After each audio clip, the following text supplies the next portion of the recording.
Welcome to Calming the Chaos podcast, where we help you find peace in a chaotic world.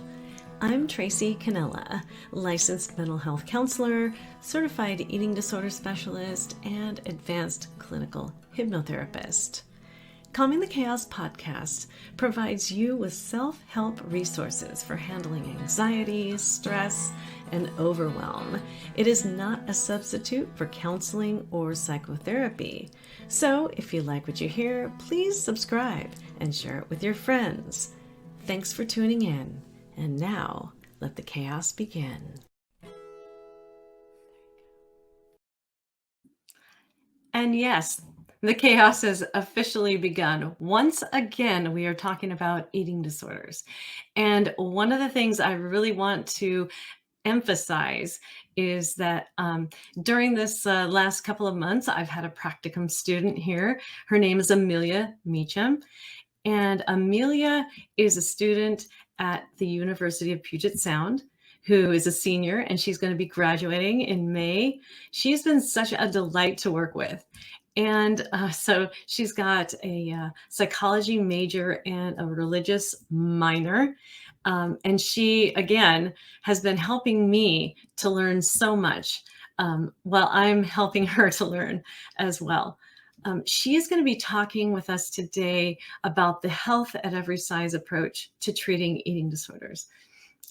So it gives me great pleasure to introduce Amelia Meacham, and we're going to be talking about eating disorders once again from a different perspective. Welcome, Amelia, to Calming the Chaos. Hi. Hey. Oh my goodness. It's going to be so sad to see you go, though. I'm starting to get a little bit emotional about it. I mean, it's been great working with you, but I'm sure we'll be colleagues in the future months and years or whatever, right? Yeah, and you've been a wonderful mentor to me, so I'm really glad we get to do this project together. Yeah, so tell us how you got interested in treating eating disorders, Amelia. Yeah, so my interest in eating disorders really came from my own treatment. In my high school years, in my adolescence, I was bouncing around higher levels of care, lower levels of care, sort of doing that cyclical thing. And I think I would have considered myself in sort of pseudo recovery. And at a certain point, insurance probably decided I was recovered. And because the way our system works, I was weight restored, and that's considered enough by a lot of insurance companies. Um, but I was really privileged in college to actually see a therapist whose health at every size aligned. And I really considered that to be when my recovery journey started. And I understood what it truly meant to be free from this eating disorder, which I never thought would happen. I thought this eating disorder would always torment my mind. So to understand that liberation and that freedom was really inspiring to me. And so I think the reason that I got interested in eating disorders is the same reason that a lot of practitioners do, that I wanted to sort of pay it forward. And yeah, also understanding the health at every size paradigm, that really inspired me then and continues to now to really work against these systemic issues that contribute to eating disorders and the discriminative care that is occurring. And I remember you saying that it wasn't until you moved to Washington State that you received the treatment that was a health at every size approach. Is that right? Yeah, that's correct. Yeah. Well, and so when we get into talking about health at every size, is there a sort of a definition that we can give? Like health at every size can maybe be perceived as a certain sort of a thing, but what would you define it as? Yeah. Well, I think I'll probably just read off the ASDA because ASDA has it trademarked. And so the definition from their website is that the health at every size principles promote health equity, support ending weight discrimination, and improve access to quality health care regardless of size. And you can go at asda.com to find more about that. All right, so here is the link to ASDA, and then I also put a ticker at the bottom of the screen for Amelia. Welcome, Amelia. Awesome. Yeah, so that was the official definition and what they have, what ASDA has on their website. And of course, this link will also be in the show notes. Awesome. Okay, so you are doing a thesis paper on something. Can you explain what you're doing? What are Yeah. you doing? So, I am looking at weight biases within eating disorder diagnosis and treatment. And then I'm looking at health at every size as an alternative to combating that weight biases. What exactly is weight bias? Yeah. So, how I think about weight biases is that when we're defining health and well being, there's this emphasis on weight and weight loss. So, those two concepts are very interconnected. Well, so if you have an example of a weight bias, do you have something that you can put out there so that people can understand, how people can actually experience weight bias in our society today? Yeah. And first, I'm going to give the little disclaimer um, that I am like a white woman who exists in a smaller body. And so I think it's important when I'm talking about weight biases to acknowledge my positionality in that a lot of what I'm talking about is coming from empirical findings and it's coming from folks who I've talked to who have been vulnerable enough to share their own experiences. But just to acknowledge my positionality as before I get started. Absolutely. And I would like to do the same thing as well. Yeah. Um, So, yeah, where do we see I mean, we see weight biases anywhere. I think, the main way I'll be talking about it is in healthcare. So, um, people who exist in larger bodies are assumed to be unhealthy or to have some sort of medical issue, when oftentimes that isn't the case. We can also see it um, in the way that folks in larger bodies are treated. They're often assumed to be more unattractive or to be weak-willed or to be uncompliant. So that's sort of how you see it show up. Well, and I think some other things that show up as well is that when a person goes in to see a medical provider, the first thing they have them do besides signing in is stepping on a scale, right? And then Yeah. seeing a weight and actually associating that weight with health isn't actually accurate, right? Yeah, definitely. The BMI um, was originally created as a measure, and it really only measured like Western European men's bodies, and yet we use it as a measure for all of these different bodies who exist in different compositions. So it's really not a reliable or valid measure in any Mm-mm. way. So when a doctor sees you and they weigh you, they could have a weight bias. Is that correct?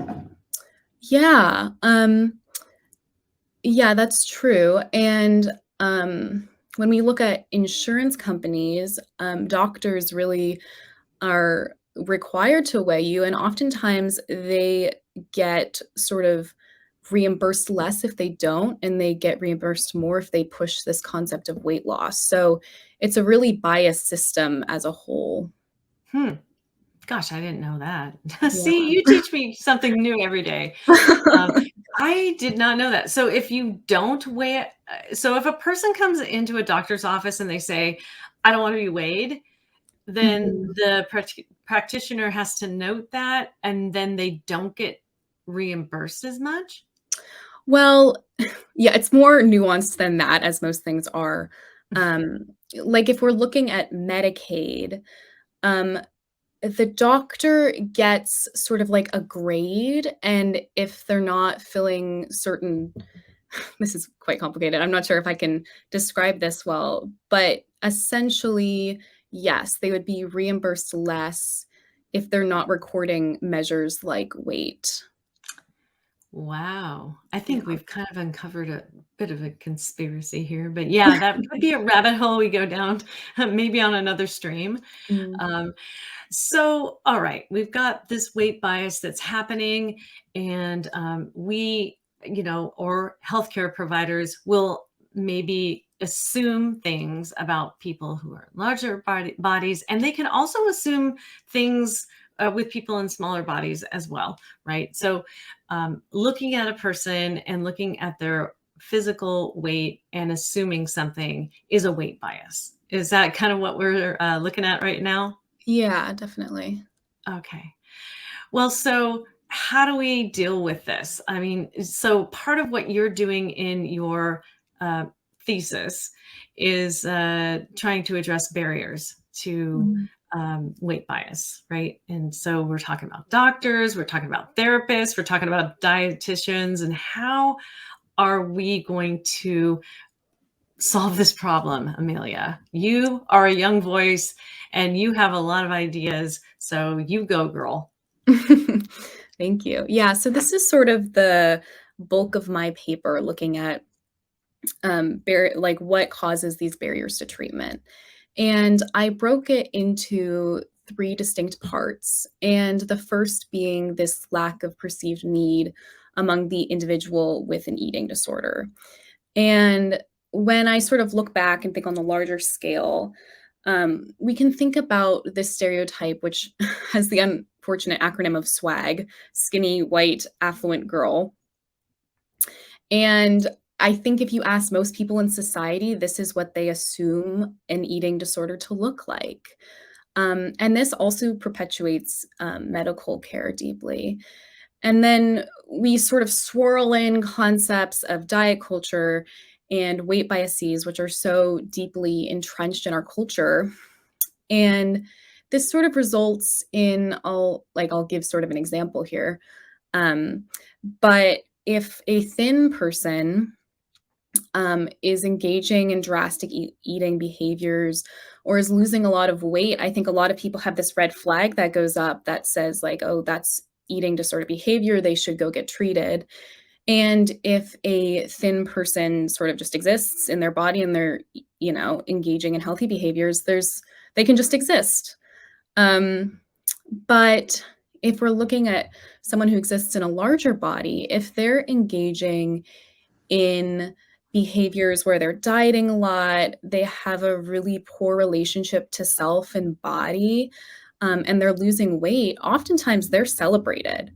And everyone around them is like, oh, like, look at that person. That's what everyone should strive to be, even if it was incredibly unhealthy and harmful. Um, and we know that eating disorders have the second highest mortality rate of any mental illness, only second to opiate use disorder. Right. And we also know that it doesn't matter if someone exists in a smaller body or a larger body, the risks are exactly the same. And so the Mm. fact that we're celebrating this is so harmful. And at the same time, if someone who exists in a larger body is just existing. They're told, once again, these weight biases that they're weak-willed or they're uncompliant, that they're lazy, unattractive. And this gets internalized and it leads to these internalized weight biases where essentially someone who exists in a larger body isn't going to go to the doctor and perceive help because they're like, I'm not a skinny white affluent woman, like that doesn't fit me, and also like I'm being celebrated over here for engaging in these unhealthy behaviors. Right. So that sort of perpetuates that first component of my paper. Yeah. Yeah, for sure. Yeah. And so you say you have three Yeah. main barriers, right, to treatment, and um, that clinicians can just have these biases, and they can be either medical people, doctors, therapists, dietitians, and they can just make assumptions Mhm. about certain things, right? And so that can be a barrier to treatment, and then so people don't even seek treatment sometimes. Right, yeah.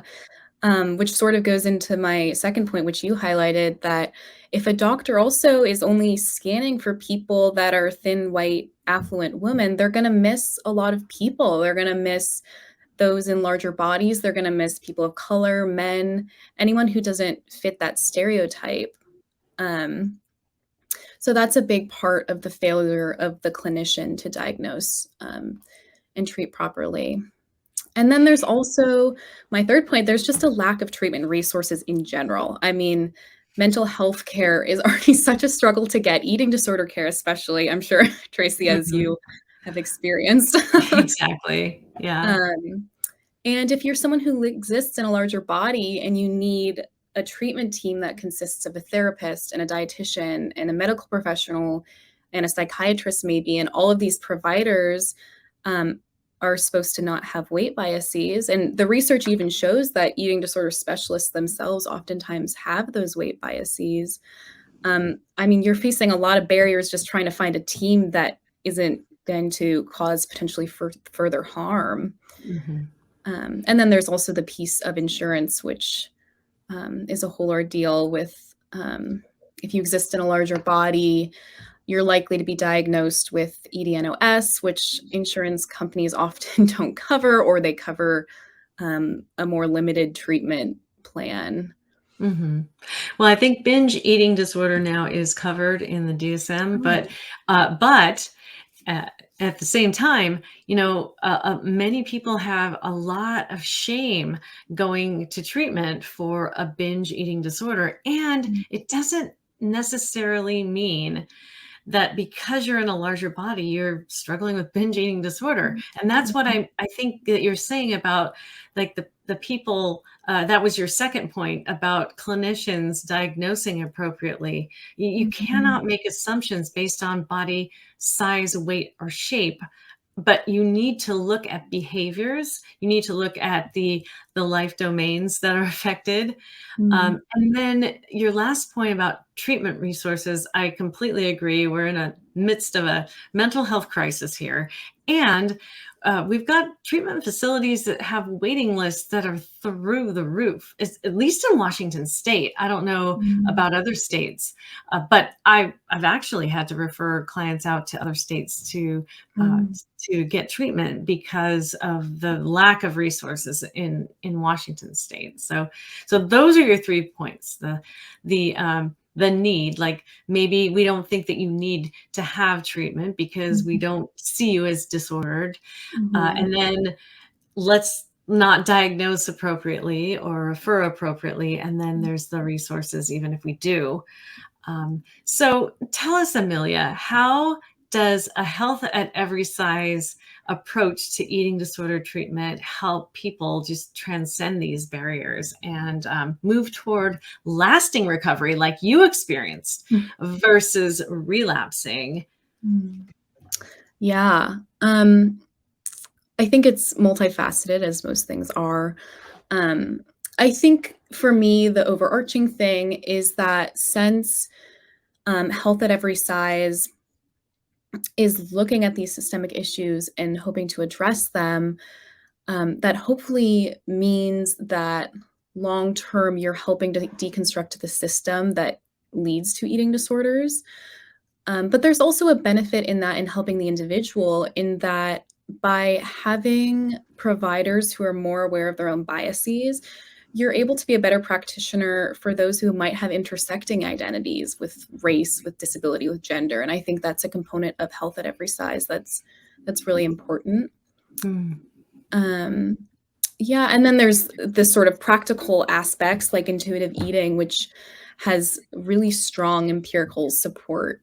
Um, and I mhm, think from a philosophical perspective, this sort of makes sense to me because when you're thinking about eating disorder care and like the focus on weight and amount of calories consumed, the focus of the eating disorder still remains in a sense. You're still fixating on the symptomatology. And I think And of course, in some senses, I think that especially in early recovery and for certain individuals, that structure is helpful. But I think ultimately finding freedom from that structure is really what you want in your recovery. Yeah, and intuitive eating, meaning that you are actually, you know, noticing when you're hungry, noticing when you're full, being able to incorporate a large, variety of foods into your repertoire, and being able to feed yourself as intuitively as you can. Like, this is what I want right now, and this is what I think my body needs. And so Mhm. it's a whole concept. I'll go ahead and link to that because I'm glad you mentioned it. I did not have that in the show notes before, but I will put that in there. Some information about what intuitive eating is and what it's all about. But I'm glad you mentioned that for sure. And there's that aspect of just being able to be compassionate towards yourself as you move toward recovery, right? Yeah. Oh, definitely. Yeah, and to sort of second what you're saying, I think that embodiment work is also really important in having sort of that holistic healing that Health at Every Size provides. And incorporated in that is that self-compassion work, which once again is very empirically validated. Um, Mhm. and especially with folks who exist in larger bodies, self-compassion work has demonstrated a sort of protection against internalized weight biases, which I think is really interesting and important. Yeah. Yeah. And we mentioned the BMI before, and how, medically and also in the DSM-4, or sorry, gosh, I just dated myself. The DSM-5 TR now, right? Mhm. That I have online, thanks to my friend Ken at Ken's Counseling Couch. It actually tells clinicians, therapists, to use the BMI in diagnosing such eating disorders like anorexia nervosa, right? And so the weight centered approach uses that BMI specifically, like doctors and Mhm. dietitians. And I know therapists have to use it to some extent. Mhm. And yet, the Hayes model, health at every size model, works to combat that. Mhm. And so it's really more of a non-discriminative type of care, right? Mhm. Yeah, definitely. So I guess the takeaway is that individuals and organizations that align with health at every size, they advocate against the weight bias, right, that you were talking Mhm. about, and discrimination in healthcare. This means that health at every size is helping individuals with eating disorders, but it's also combating the issues that influence the development of eating Mhm. disorders. So it's doing a bunch of things. So Mhm. your thesis is a really important topic. I Mhm. would love to see it when it's done for sure. Yeah. Yeah. Hopefully it is. Is it done? Is it nearly done? Yeah, a solid draft is done. I gotta keep editing it. Awesome. Well, I'm going to go ahead and show some resources on the screen. We've already showed ASDA, and they have the trademark for health at every size.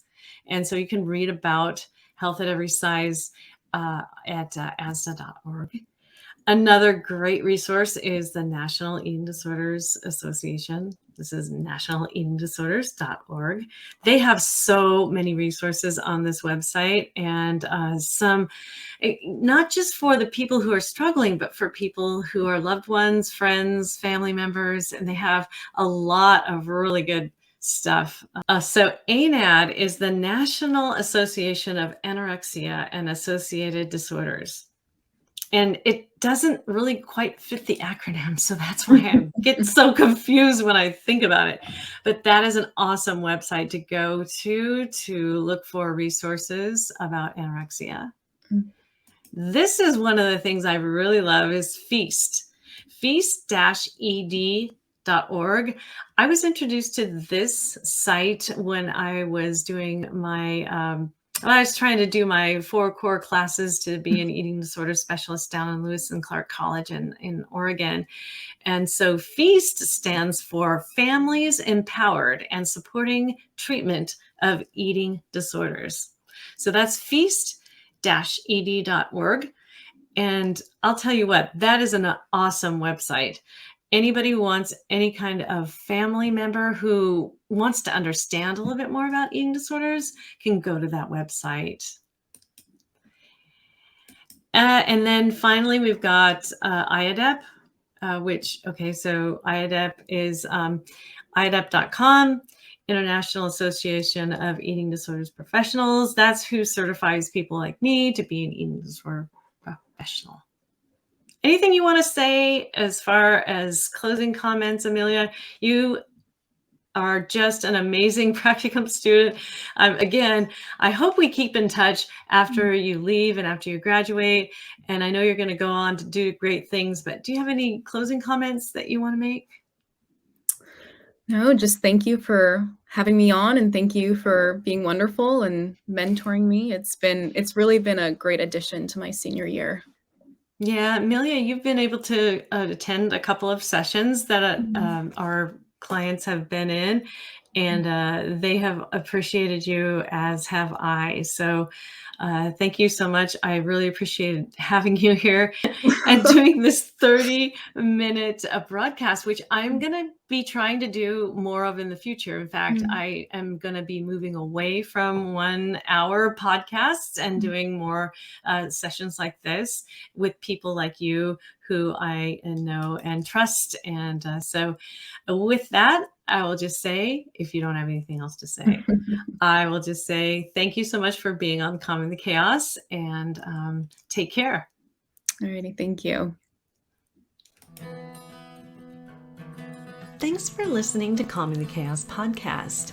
You can find all Calming the Chaos podcasts on iTunes, Apple Podcasts, Google Music, Spotify, Amazon, and on YouTube. You can also go to www.calmingthechaospodcast.com for more information and to see all podcast episodes. Thanks so much for listening, and I look forward to sharing my next podcast episode with you. In the meantime, take care.